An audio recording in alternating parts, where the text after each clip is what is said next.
नया बिल और लोकसभा में केंद्रीय मंत्री जितेंद्र सिंह इसे पेश करने वाले हैं। अब नए बिल में सजा और फाइन दोनों बेहद ज्यादा सख्त होंगे, यानी कि सजा और जुर्माना बहुत ज्यादा सख्त रहने वाला है। आज पार्लियामेंट में बहुत अहम दिन रहेगा और नए बिल पर सभी की निगाहें टिकी हुई हैं। देश भर की निगाह इस समय इस बिल पर टिकी हुई है, क्योंकि पिछले कुछ समय में हमने लगातार ये नोटिस किया है कि एग्जाम लीक कितना बड़ा मुद्दा पूरे देश में रहा, और उसके बाद अब सरकार हाईली फोकस्ड है इस चीज को लेकर कि किसी तरीके से एक ऐसा सख्त बिल लाया जाए, ऐसा सख्त कानून बने जो एक नजीर पेश करे और उसके बाद कोई एग्जाम लीक न हो। लोकसभा में केंद्रीय मंत्री जितेंद्र सिंह पेश करेंगे। नए बिल में सजा और जुर्माना बेहद सख्त है। ये अहम जानकारी आपकी स्क्रीन पर दिखा रहे हैं आपको।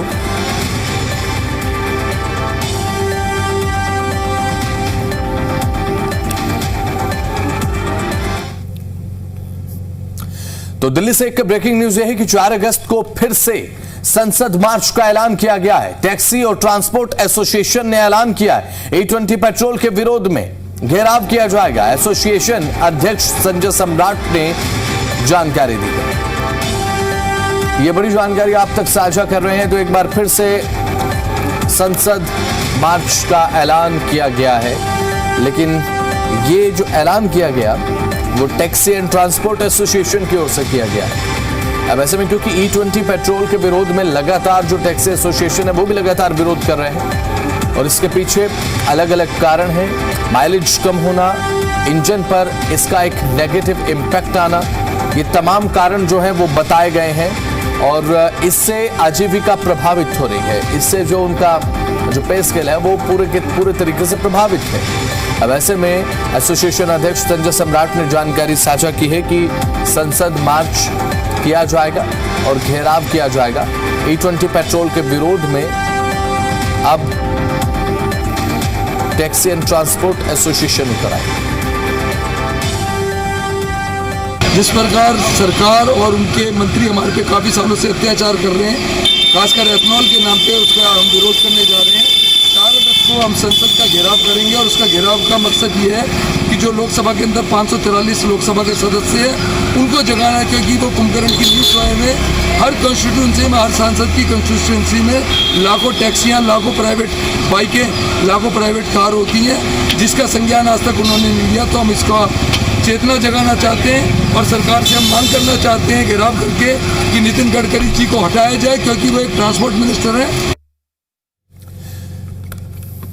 तो चलिए इसी के साथ अब खबरों में आगे बढ़ते हैं। लता गुप्ता को दिल्ली महिला आयोग का चेयरपर्सन बनाया गया है, जबकि अब श्याम बाला, मालती वर्मा, लता सोढी, यहां पर संरक्षिका शर्मा झा और साथ ही साथ रेणु भल्ला को सदस्य नियुक्त कर दिया गया है। अब जनवरी 2024 में स्वाति मालीवाल के राज्यसभा सांसद बनने के बाद से यह पद खाली था। अब इस पद पर नियुक्ति हुई है। DCW चेयरमैन बनी है लता गुप्ता। महिला सुरक्षा, उनके अधिकारों पर जोर देने की बात कहते हुए नजर आई। महिला सशक्तिकरण को बल मिलेगा, और साथ ही साथ DCW की नई चेयरपर्सन लता गुप्ता, नई जिम्मेदारी कंधों पर रहेगी। आखिरकार लंबे इंतजार के बाद दिल्ली महिला आयोग की जो अध्यक्ष है वो नियुक्त कर दी गई हैं। लता गुप्ता जी दिल्ली महिला आयोग की अध्यक्ष जो है वो बनाई गई हैं। हमारे साथ खुद मौजूद है लता गुप्ता जी। मैम, लंबा इंतजार रहा नियुक्ति में, एक ये भी बड़ा सवाल है आखिरकार इतना समय कैसे लग गया। सवाल ये भी है कि जो महिलाएं लंबे समय से इंतजार कर रही थी उनके लिए किस तरह से जो है अब काम किया जाएगा।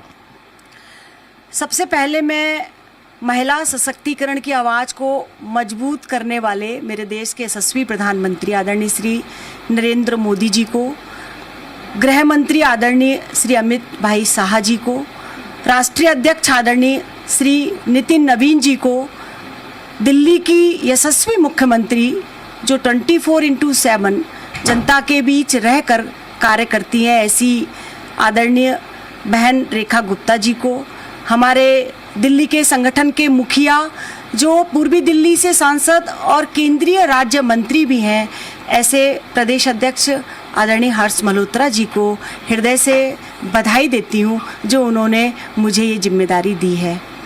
महिला आयोग निश्चित तौर पर 2 वर्षों से अपनी सक्रियता और क्षमता के साथ पूरी तरह काम नहीं कर पा रहा था, और अब जिस प्रकार से मुझे ये जो जिम्मेदारी मिली है तो मुझे लगता है कि सबसे पहले अभी तक जो लंबित शिकायतें आयोग के पास हैं उन्हें वो समय पर उनका निस्तारण हो। इसके साथ साथ हेल्पलाइन 181 सक्रियता से मजबूती के साथ दिल्ली के हर एक पीड़ित के पास उसे रहे कि अगर वो समस्या में है तो उस हेल्पलाइन को और मजबूत किया जाएगा। और निश्चित तौर पर हमारी आयोग पर दिल्ली की समस्त बहनों को एक भरोसा कायम हो, ऐसा काम किया जाएगा। 2.5 साल का समय हो गया था दरअसल, और ऐसे में बड़ी संख्या में महिलाएं तो इंतज़ार कर रही थी कि कब आयोग की अध्यक्ष नियुक्त होगी और कब जो उनकी समस्याएं हैं उनका हल जो है वो निकलेगा।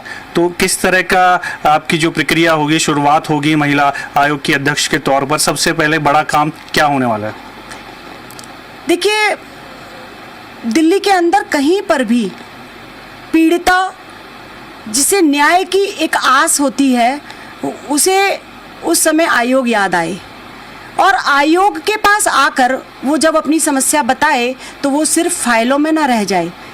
उसे निस्तारण के लिए मैं स्वयं ज़मीन पर उतरकर उनके साथ इस प्रक्रिया को मजबूत करूंगी कि उन्हें समय पर न्याय मिले, हर एक किसी की अकाउंटेबिलिटी तय हो, और निश्चित तौर पर हम इस कार्य को अपने सभी सदस्यों के साथ मिलकर हमारी दिल्ली की मुख्यमंत्री आदरणीय श्रीमती रेखा गुप्ता जी के साथ मिलकर उसको कर पाएंगे। बहुत बहुत शुक्रिया बातचीत के लिए। वीडियो जर्नलिस्ट जेपी के साथ देवेश कुमार, जी मीडिया, दिल्ली।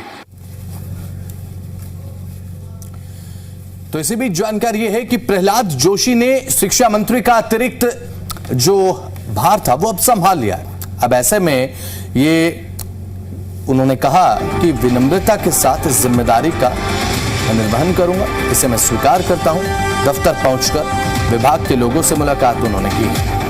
तस्वीर आपको दिखा रहे हैं जब कार्यभार संभालते हुए नजर आए, क्योंकि अतिरिक्त प्रभार जो है उन्हें दिया गया था। तो प्रहलाद जोशी ने शिक्षा मंत्री का अतिरिक्त कार्यभार संभाला और फिलहाल कहा कि विनम्रता के साथ जिम्मेदारी को स्वीकार करता हूं। दफ्तर पहुंचकर विभाग के लोगों से मुलाकात करते हुए भी नजर आए।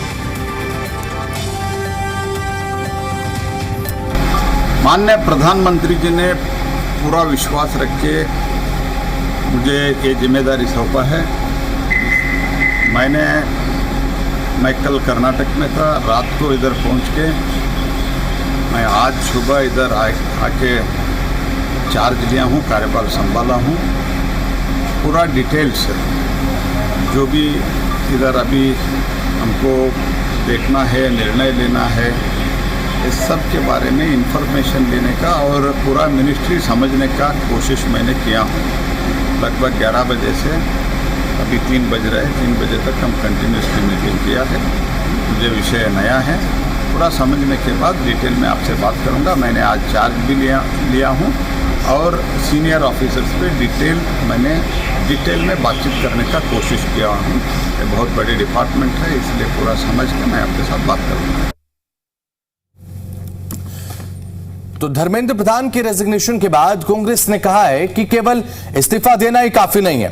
पार्टी ने छात्रों पर दर्ज मामलों को वापस लेने, कथित लाठीचार्ज और दुर्व्यवहार की जवाबदेही तय करने और दोषियों के खिलाफ कार्रवाई की भी मांग की है। अब कांग्रेस ने राहुल गांधी की तरफ से उठाए गए सवालों का समर्थन करते हुए कहा कि छात्रों और किसानों की आवाज उठाना राजनीति है, तो पार्टी यह लड़ाई आगे भी जारी रखेगी। साथ ही नए शिक्षा मंत्री प्रहलाद जोशी को शुभकामनाएं देते हुए उनसे शिक्षा व्यवस्था से जुड़े सभी मुद्दों पर गंभीरता से काम करने की उम्मीद भी जताई।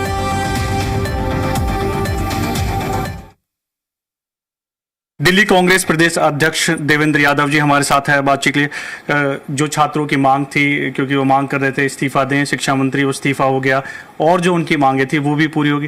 कांग्रेस पार्टी भी लगातार इस मुद्दे को उठा रही थी, छात्रों के आंदोलन को। पार्लियामेंट का सेशन नहीं चल पा रहा था, तो अब कल जो है बिल भी लाया जाएगा। किस तरह से अब आगे स्टैंड रहने वाला कांग्रेस का? देखिए, मुझे इस बात की बहुत खुशी है कि कम से कम धर्मेंद्र प्रधान जी को इस्तीफा देना पड़ा, लेकिन इससे सारी समस्या का समाधान नहीं होता है। और जब मैं ये बात कह रहा हूँ तो निश्चित ही इसमें वो सारी चीज़ें हैं, क्योंकि इसी दौरान बच्चों को क्या क्या नहीं झेलना पड़ा, वो किसके इशारे पर हुआ, क्या उनके केस वापस लिए गए, नहीं लिए गए तो कब लिए जाएंगे।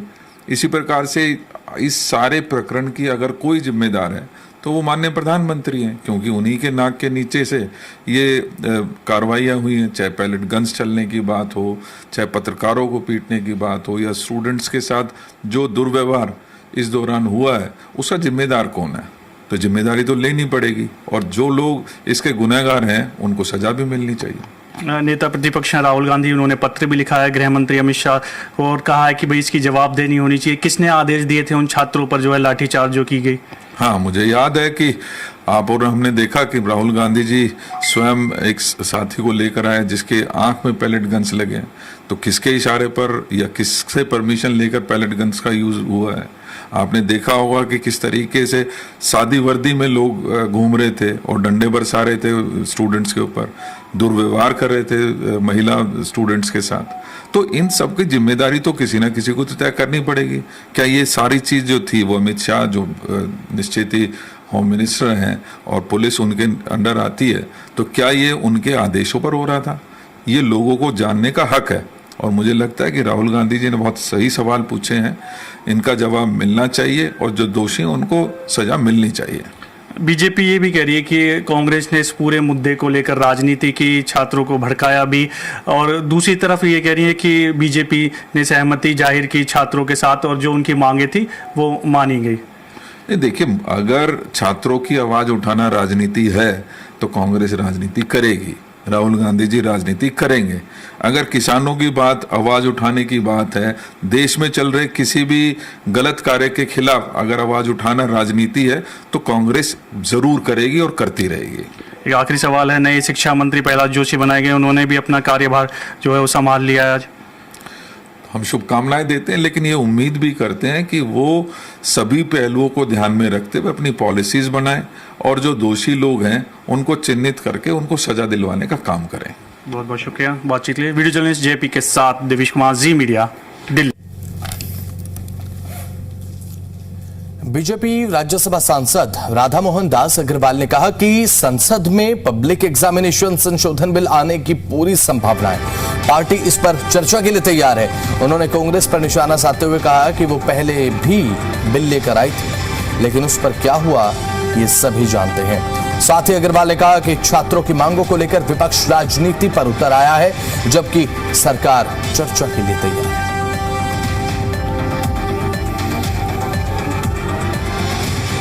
बीजेपी के सीनियर लीडर और राज्यसभा सांसद मोहनदास अग्रवाल जी हैं हमारे साथ। पार्लियामेंट सेशन लगातार विरोध के चलते नहीं चल पा रहा है। सोमवार को हालांकि महत्वपूर्ण दिन रहने वाला है। सरकार जो है बिल लेकर आई, जिसकी मांग भी की जा रही थी भाई कि बिल जल्दी से जल्दी आना चाहिए। प्रधानमंत्री ने भी जिक्र किया कि सोमवार को बिल लेकर आ रहे हैं। किस तरह से आप देखते हैं? हाँ, कल कार्य मंत्रणा रखी गई है सुबह 10 बजे। पूरी संभावना है कि कल ये बिल आएगा। हम इस बीच पे चर्चा करेंगे। हम इस विधेयक को लेकर पहले भी कितने गंभीर रहे हैं और स्वयं कांग्रेस पार्टी कितनी गंभीर रही है। कांग्रेस पार्टी को अब बताना पड़ेगा सदन में। 2011-12 में वो भी एक बिल लेकर के आए थे, परीक्षा अनफेयर मींस का। अब कांग्रेस को बताना पड़ेगा, और वो जो कपिल सिब्बल साहब हैं, बड़ा त्यागपत्र मांग रहे थे, उनको भी बताना पड़ेगा कि वो बिल कहाँ गया जो 12-13 में वो ला रहे थे, किसके दबाव में उन्होंने वापस ले लिया। उस समय यह कानून अगर आ गया होता तो शायद ये लीक इत्यादि हो न रहे होते। तो कांग्रेस की अब जिम्मेदारी तो बनती है। अब क्योंकि विपक्ष लगातार विरोध कर रहा था, सेशन चल नहीं पा रहा था, उससे भी आप अपील करेंगे कि अब सेशन चलने दें, क्योंकि जो मांग थी वो पूरी हो रही है। छात्रों ने जो मांग की थी वो भी पूरी हो गई है। देखिए, छात्रों की मांग थी और कांग्रेस की राजनीति थी, दोनों में बड़ा अंतर है। हम तो उनसे शुरू से कह रहे थे कि आप चर्चा करिए, हम तो चर्चा करने के लिए मना नहीं कर रहे थे। अब कल जब ये विधेयक आएगा, अगर वो इस विधेयक में विरोध में होंगे तो सदन नहीं चलने देंगे, और इस विधेयक के समर्थन में होंगे तो उनको सदन चलाना चाहिए। जनता देख लेगी, दूध का दूध हो जाएगा, पानी का पानी हो एक और जाएगा। सवाल है, राहुल गांधी ने पत्र लिखा है गृह मंत्री जी को और कहा है कि जो लाठी चार्ज हुआ था वो सही नहीं है, छात्र शांतिपूर्ण तरीके से प्रदर्शन कर रहे थे, उसमें जवाबदेही तय होनी चाहिए। हमारे पास वो सारी फोटोज हैं, मैं राहुल गांधी को भेज दूंगा। अभी केरल के अंदर लाठीचार्ज कराया गया है छात्रों के ऊपर। मैं उनसे मांग करता हूं कि केरल में जो उन्होंने नौजवानों के ऊपर लाठीचार्ज कराया है, वाटर कैनन चलाया है, उसके लिए जिम्मेदार अपने गृह मंत्री का त्यागपत्र ले लें। चलिए, बहुत बहुत शुक्रिया बातचीत के लिए। वीडियो जर्नलिस्ट जेपी के साथ देवेश कुमार, जी मीडिया, दिल्ली। छात्रों के विरोध के चलते धर्मेंद्र प्रधान के रेजिग्नेशन के बाद से विपक्ष सरकार पर लगातार निशाना साध रहा है और साथ ही साथ इसी कड़ी में अब राज्यसभा में उपनेता विपक्ष प्रमोद तिवारी का बयान सामने आया। इसमें उन्होंने कहा कि आज का सूरज एक नई रोशनी लेकर आया है।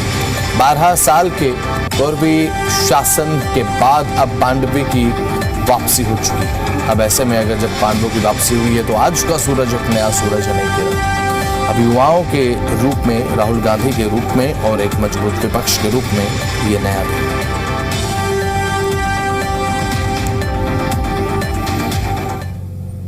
एक भ्रष्टाचारी अक्षम शिक्षा मंत्री वो नहीं रहा।